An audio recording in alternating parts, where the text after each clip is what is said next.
Mewing is the main thing responsible for developing your skull properly, and it works incredibly well at doing so, yet a lot of people aren't getting results from it. So throughout this video, I'm going to break down every reason for why you're not getting results from mewing and how we can fix every single one of them. So before we start, I do want to quickly cover how mewing works in the first place so we can better understand why it isn't working for you specifically. So mewing is able to adapt the structure of your skull due to something called mechanostat. All of us in the space like to refer to Wolff's Law, but none of us actually do our research and realize that Wolff's Law is actually an older version of this concept.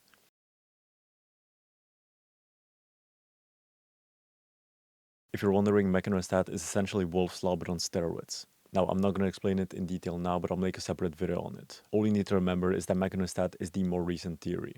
So essentially what mechanostat theory is a theory that explains how bones sense mechanical strain and adjust their mass and shape based on the level of strain they're being placed under. Bones respond to strain, not to load. Load simply means external force applied, and strain specifically means how much the bone tissue deforms under that load. And your bones will adapt their mass and shape based on the level of strain they're being placed under. Now, the reason this is possible is due to your skull sutures, which are kind of like cracks around your skull. So this is what that looks like on your skull. You can have these cracks around it.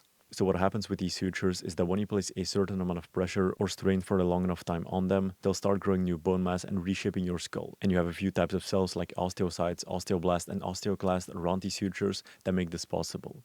So this process of growing new bone mass is called mechanotransduction. This is the process where mechanical forces, aka strain, are turned into cellular signals. So whenever pressure or a mechanical force is applied on those sutures, you get cellular signals. So a signal to those sutures to start the process of bone growth or bone remodeling.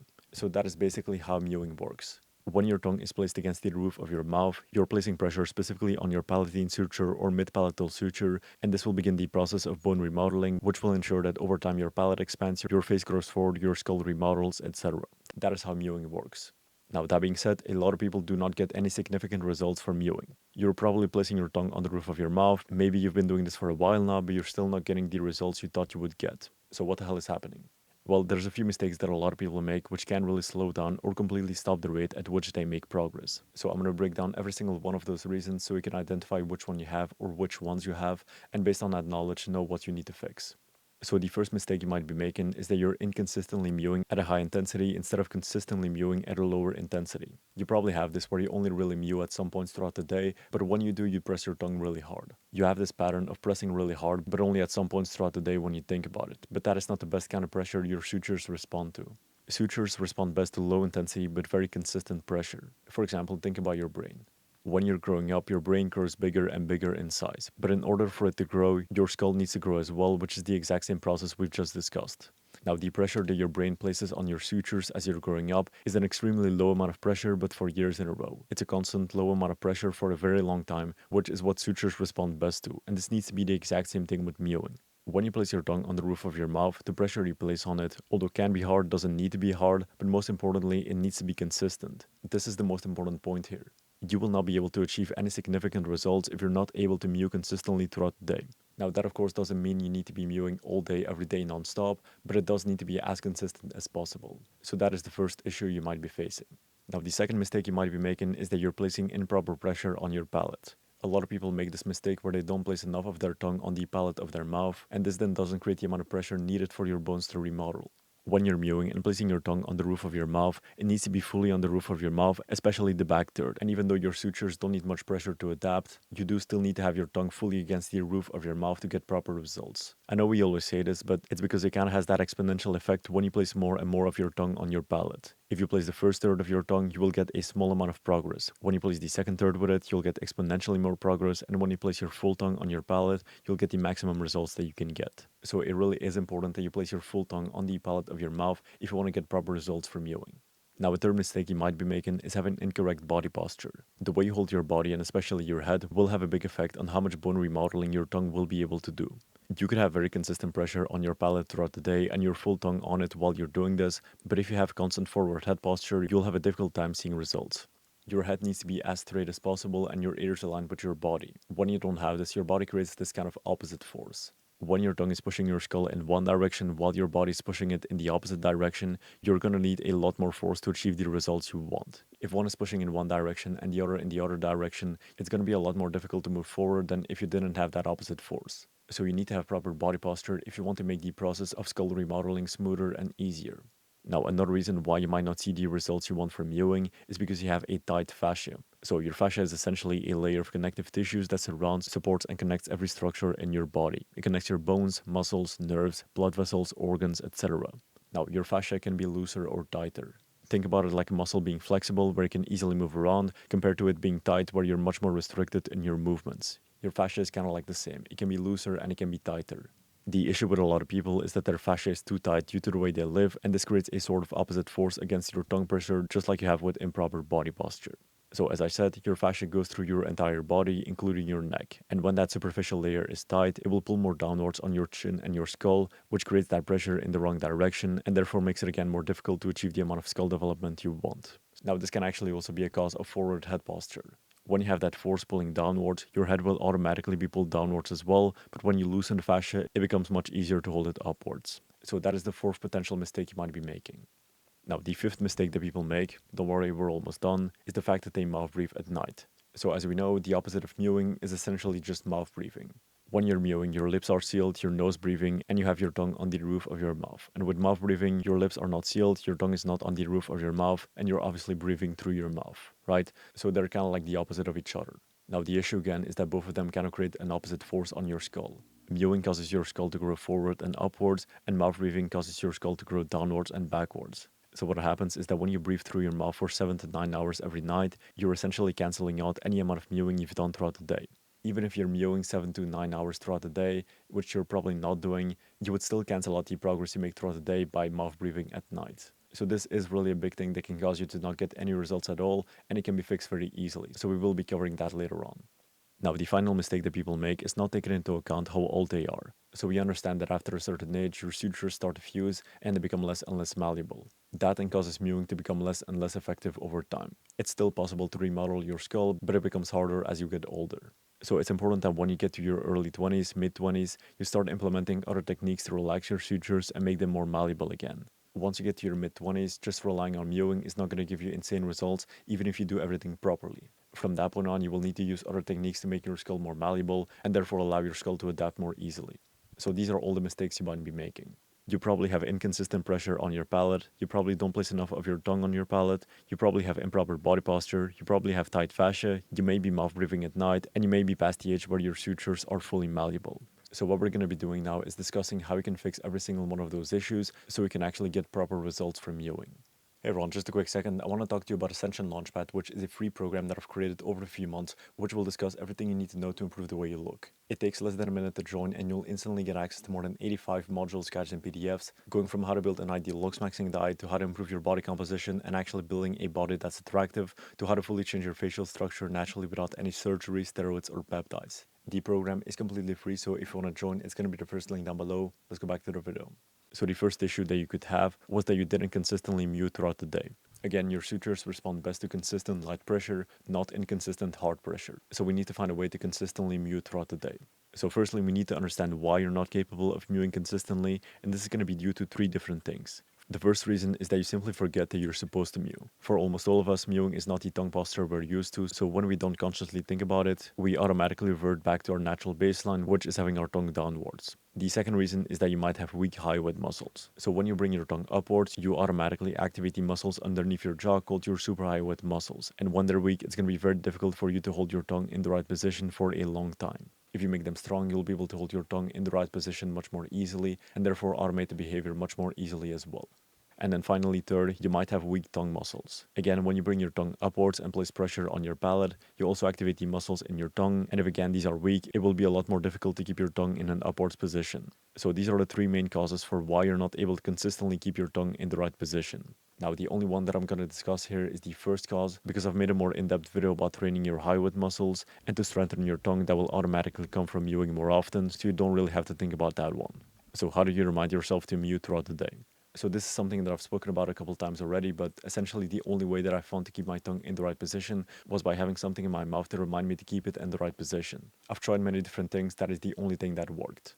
So you can essentially use anything that reminds you to keep your tongue upwards, which can be chewing gum, a silicone ring, or anything that reminds you of it. Again, I use the Mewing ring from Brett Maverick. You don't have to buy it, just find something that can serve as a constant reminder.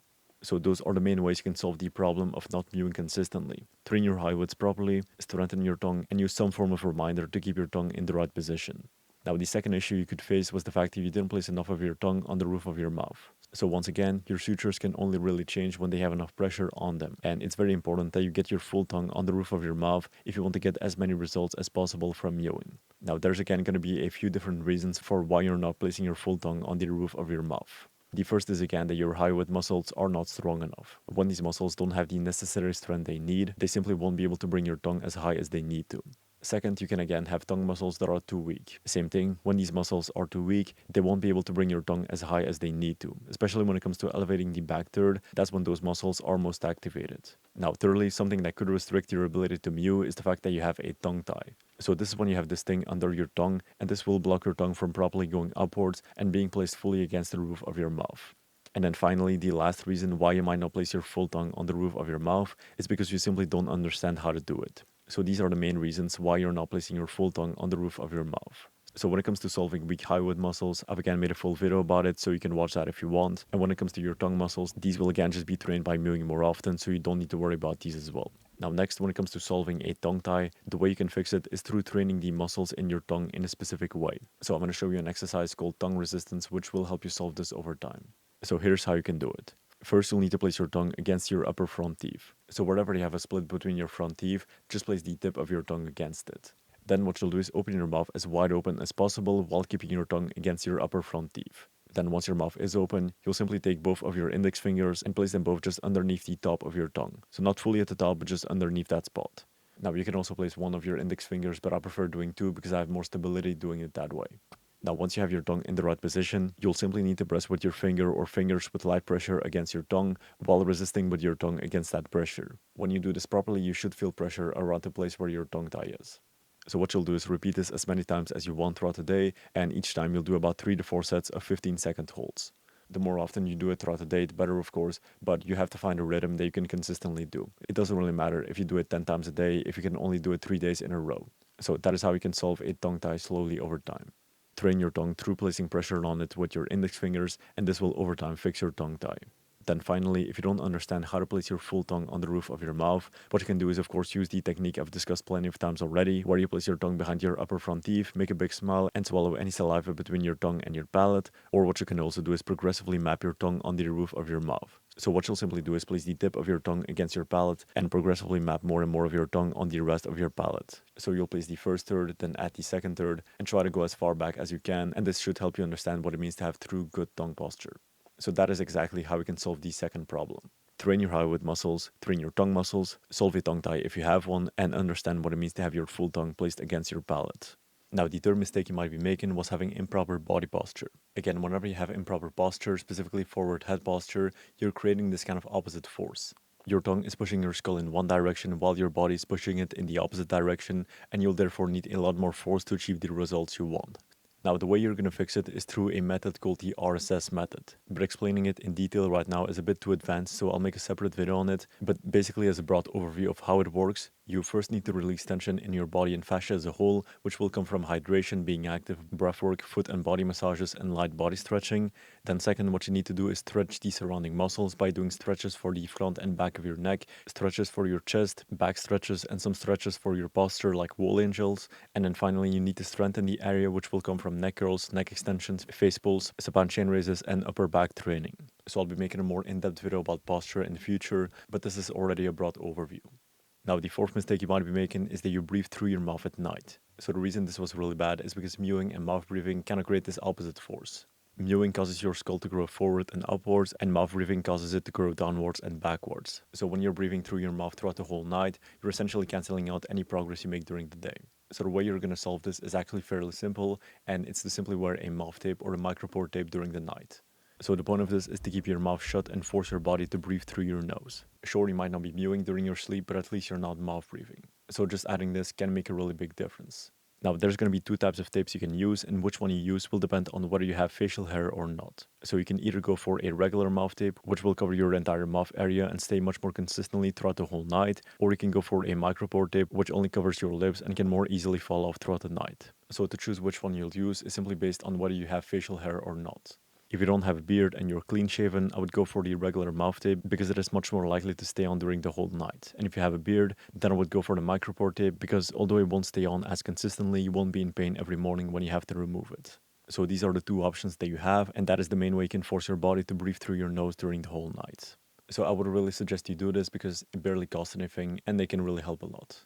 Now, the final mistake you might be making is that you haven't taken into account how old you are. So once again, we understand that at some point, once you're in your early 20s, mid 20s, your sutures start to fuse and they become less malleable. Over time, it does become more and more difficult to adapt the shape and the mass of your skull with just proper tongue posture. So once you're past a certain age, you need to be using other techniques to ensure you relax your skull sutures and make them more malleable. And the main method you can use for this is going to be thumb pulling. So a lot of people disagree with this method, but thumb pulling works in the exact same way as a palate expander does. So I've explained how both compare in this video already. The only thing I want to correct from that video, if you've watched it, is that I said that a palate expander applies about 0.5 to 1 newtons of force on the palate. I was wrong about that. The force that an expander can apply is actually between 2 to 10 newtons for a slow palate expander and between 30 to 100 plus for a rapid palate expander, depending of course on the type you're using. So a palate expander applies a lot more force than I said in that video, but that being said, you can still apply about the same force with your thumbs as you do with a rapid palate expander, so thumb pulling is still a very useful technique.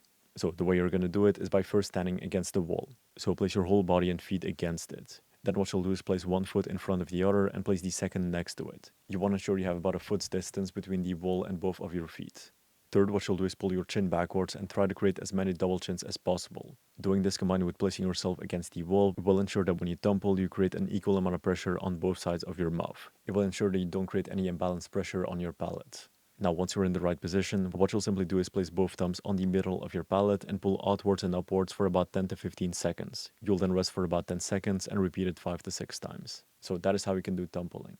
Now, when it comes to the frequency at which you'll do it, this is something you want to do ideally twice a day, once in the morning and once in the evening. This will ensure that you're consistently relaxing the sutures of your skull and making sure mewing works more effectively. So that is everything you need to know in terms of thumb pulling. Place yourself against the wall, pull your chin backwards, place your thumbs in the middle of your palate, pull against it for about 10 to 15 seconds, rest 10 seconds and do it twice a day for about 5 to 6 sets each time. So that is how you can do thumb pulling, and that is how you can make mewing more effective once your sutures have become less malleable. So these are all the mistakes you might be making which can cause you to not get the full benefits from mewing, and how to fix each of these mistakes. You probably have inconsistent pressure on your palate, you probably don't place enough of your tongue on your palate, you probably have improper body posture, you probably have a tight fascia, you may be mouth breathing at night, and you might be past the age where your sutures are fully malleable. So thank you for watching. Again, if you're interested in getting access to more than 85 modules, guides, and PDFs about how to improve the way you look, we have a completely free program you can join, first link down below. So thank you for watching, and I'll see you next time.